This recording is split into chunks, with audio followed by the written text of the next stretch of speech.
Welcome to Category Visionaries, the show dedicated to exploring exciting visions for the future from the founders who are on the front lines building it. In each episode, we'll speak with a visionary founder who's building a new category or reimagining an existing one. We'll learn about the problem they solve, how their technology works, and unpack their vision for the future. I'm your host, Brett Stapper, CEO of Frontlines Media. Now let's dive right into today's episode.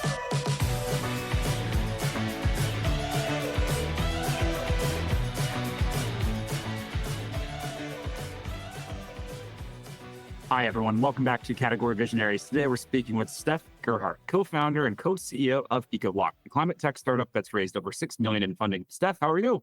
I'm fine. Thanks so much for the invite. No problem. Super excited. Let's go ahead and jump right in. Talk just about what we were building there at ecoLocked.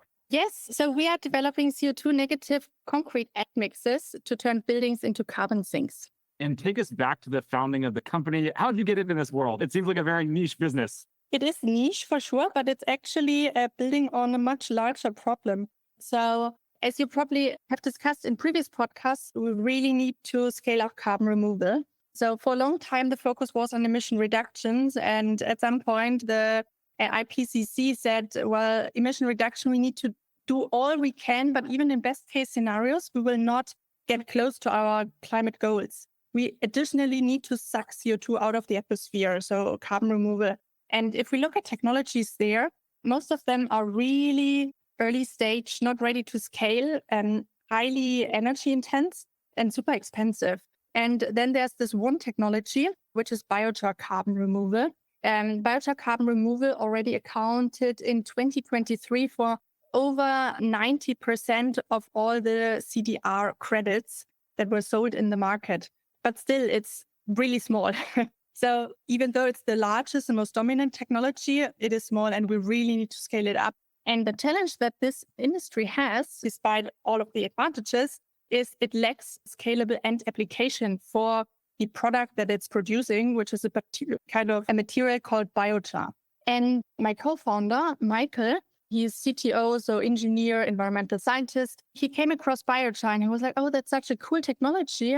Why isn't it applied further? He looked into different markets where there could be end applications and came across the construction industry. And I mean, maybe just to give you some numbers there, just the building materials make 15% of the overall global emissions every year. And cement alone is 8%. So just to put it in relation, the aviation sector is 2 to 3%. So this is huge and it's really hard to abate. And being able to find a solution for this market to compensate the emission and inset the emissions. And this is really powerful solution. And at the same time, we help then scale up a very powerful CDR technology that we need. So this is how we came about, doing what we are doing. So you have this idea, like where do you even begin with something like this? What does step 1, 2, and 3 look like? Yeah. So Michael looked into the technology. He basically looked at, is it scalable? Is it promising? What it says it does. Is the technology sound? And then he looked at end markets. What are problems there? Is it economically feasible? Are we actually solving a customer pain point, right? Or are we just hoping to do something important, but no one really cares about it? And then he worked with my second co-founder, Mario, on developing a business case, making sure there is, enough feedstock, all of that. And then I came in and started really talking to stakeholders in the industry, so across the construction value chain, to add more detail. And then, obviously, as you know, direction is changing. So what we planned in the very beginning has evolved quite a bit to what we are doing now. And this is to a large part, obviously driven by customer feedback. Amazing. How did you get that first customer? Take us behind the scenes on that first paying customer. How did you pull that off? We talk surely to a large number and our direct customers are concrete producers. And obviously they are not known to be super innovative or always looking for new materials. It's an industry where we really need to have materials that are well known, that are proven, that are completely de-risked. So we right away focus basically on subsections of that market. We look for customers who are already marketing their material as environmentally, less harmful, less sustainable. So we knew they would put an emphasis on the sustainability aspect, and we checked that they had either partnered with startups before or they have done some innovative approach within their own operations. And these were the people we then reached out to more, really went into conversations with. And yeah, the first customer was coming from very close to where we operate, which was helpful because face time in this industry is very important to build up trust. That we are not just some crazy startup doing something weird. We really needed to be there and to convince them that this is something solid. And we went into their lab. We tested with their material and with their own head of laboratory, also making sure they can build up that trust. They can get the security that this is something legit was really important. And all of that sprinkled with some excitement and enthusiasm to support a young startup led to our first customer. This show is brought to you by Frontlines Media, a podcast production studio that helps B2B founders launch, manage, and grow their own podcast. Now, if you're a founder, you may be thinking, I don't have time to host a podcast. I've got a company to build. Well, that's exactly what we built our service to do. You show up and host, and we handle literally everything else. To set up a call to discuss launching your own podcast, visit frontlines.io/podcast. Now, back to today's episode. What about the marketing strategy? How did the marketing strategy begin? And then how have you seen it evolve into what it became today? So I would say we didn't do much of marketing, to be honest, because it took us a while to have a functioning product, right? So it was always a big question for us. When should we really go out and become very vocal about what we are doing?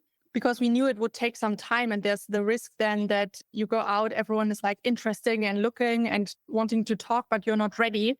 And until you get ready, you are kind of yesterday's news. So we actually really tried to work just with a handful of customers to make sure we are market ready.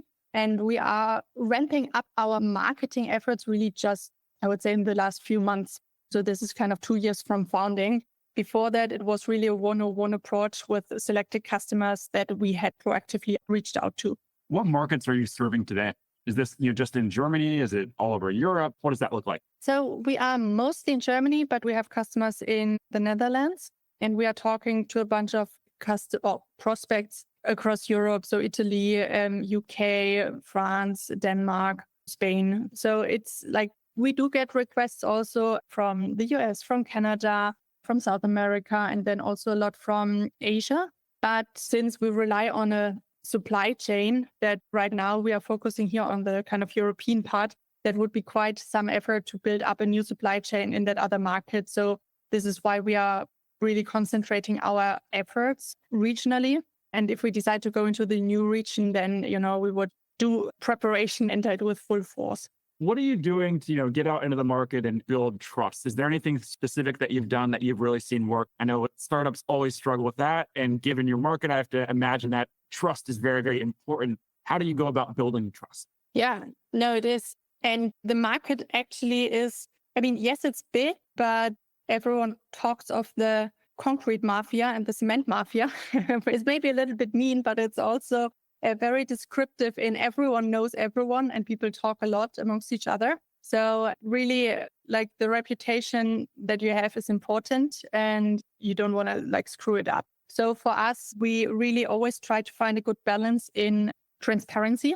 Since we are working with a very risk-averse market, and typically we are then we talk to someone in the leadership, the CEO, he or she is very excited about sustainability, leads us to the head of laboratory.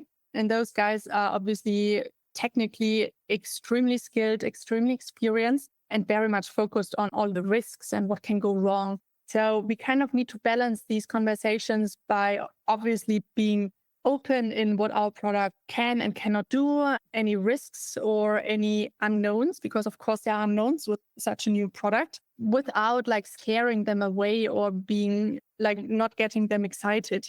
And I think finding this balance is really hard, and we surely did not always quite hit it, but obviously you develop experience. And this was always important to us to really hit that and also internally train ourselves into getting better there. Then also a big part is we need to educate everyone, because a lot of people are not very knowledgeable about sustainability, about carbon removal. So this part in what exactly does our product do? How do we compensate the emission? What does it mean?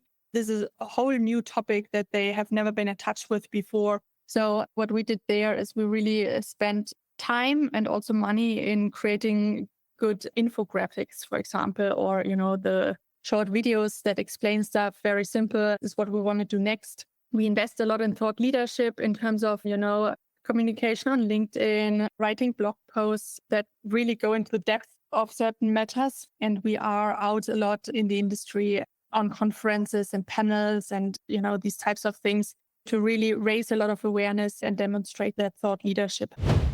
This show is brought to you by the Global Talent Co., a marketing leader's best friend in these times of budget cuts and efficient growth. We help marketing leaders find, hire, vet, and manage amazing marketing talent for 50 to 70% less than their US and European counterparts. To book a free consultation, visit globaltalent.co. As I mentioned there in the intro, 6 million or over 6 million raised to date across venture funding and grants. What have you learned about fundraising throughout this journey? Fundraising obviously is super important once you decide to go the VC route, right? Maybe something I would encourage everyone to do is to think about if you want to go the VC route, because I'm meeting more and more founders who actually decide to bootstrap for a while.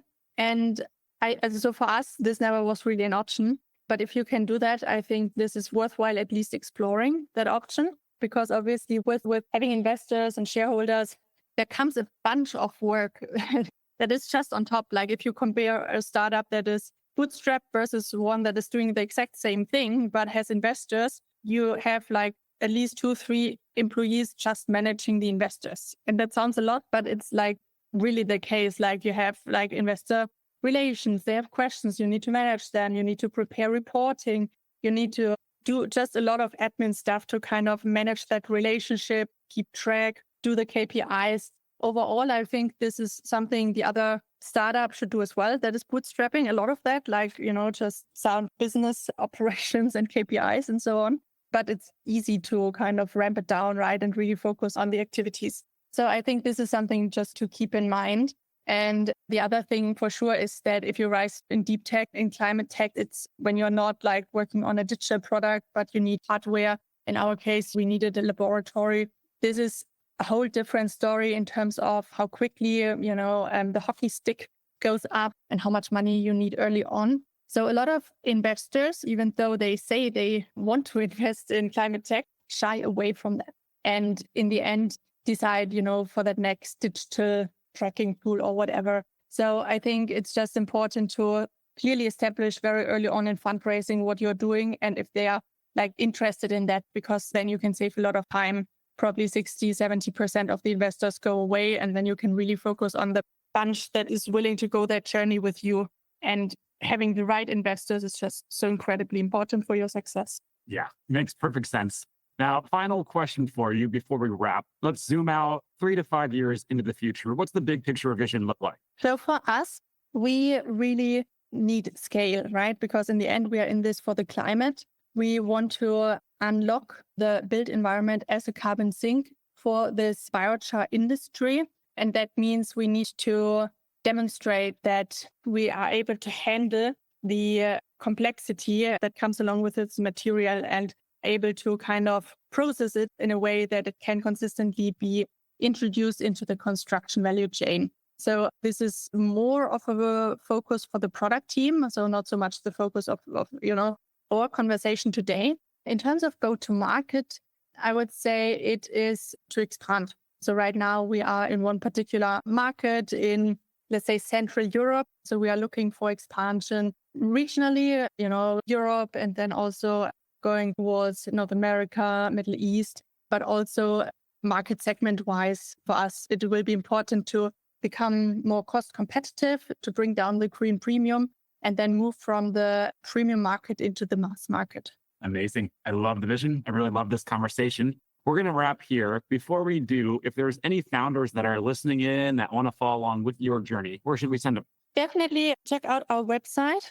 It's ecoLocked.com, or follow us on LinkedIn. And there's always also the opportunity to connect with us. So via email or via LinkedIn, we receive those requests and we answer them. So yeah, always happy to chat. Amazing. Well, thank you again. I really appreciate it. Thank you. Bye. This episode of Category Visionaries is brought to you by Frontlines Media, Silicon Valley's leading podcast production studio. If you're a B2B founder looking for help launching and growing your own podcast, visit frontlines.io/podcast. And for the latest episode, search for Category Visionaries on your podcast platform of choice. Thanks for listening, and we'll catch you on the next episode.